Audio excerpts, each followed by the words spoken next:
The Kissing Hand by Audrey Penn. Chester Raccoon stood at the edge of the forest and cried. "I don't want to go to school," he told his mother. "I want to stay home with you. I want to play with my friends and play with my toys and read my books and swing on my swing. Please, may I stay home with you?" Miss Raccoon took Chester by the hand and nuzzled him on the ear. "Sometimes we all have to do things we don't want to do," she told him gently, "even if they seem strange and scary at first. But you will love school once you start. You'll make new friends and play with new toys, read new books and swing on new swings. Besides," she added, "I know a wonderful secret that will make your nights at school seem as warm and cozy as your days at home." Chester wiped away his tears and looked interested. "A secret? What kind of secret?" "A very old secret," said Mrs. Raccoon. "I learned it from my mother, and she learned it from hers. It's called the Kissing Hand." "The Kissing Hand?" asked Chester. "What's that?" "I'll show you." Mrs. Raccoon took Chester's left hand and spread open his tiny fingers into a fan.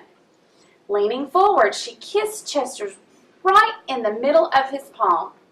Chester felt his mother's kiss rush from his hand up his arm and into his heart. Even his silky black mask tingled with a special warmth. Mrs. Raccoon smiled. "Now," she told Chester, "whenever you feel lonely and need a little loving from home, just press your hand to your cheek and think, 'Mommy loves you, Mommy loves you.' And that very kiss will jump to your face and fill you with toasty, warm thoughts." She took Chester's hand and carefully wrapped his fingers around the kiss. "Now, do be careful not to lose it," she teased him. "But don't worry. When you open your hand and wash your food, I promise the kiss will stick." Chester loved his kissing hand. Now he knew his mother's love would go with him wherever he went, even to school. That night, Chester stood in front of his school and looked thoughtful. Suddenly, he turned to his mother and grinned. "Give me your hand," he told her. Chester took his mother's hand in his own and unfolded her large, familiar fingers into a fan.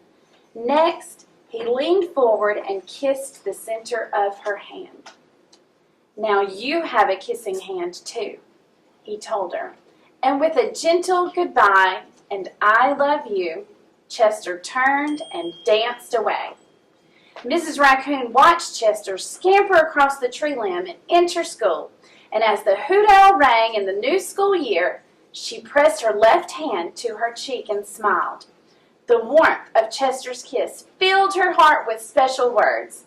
"Chester loves you," it sang. "Chester loves you."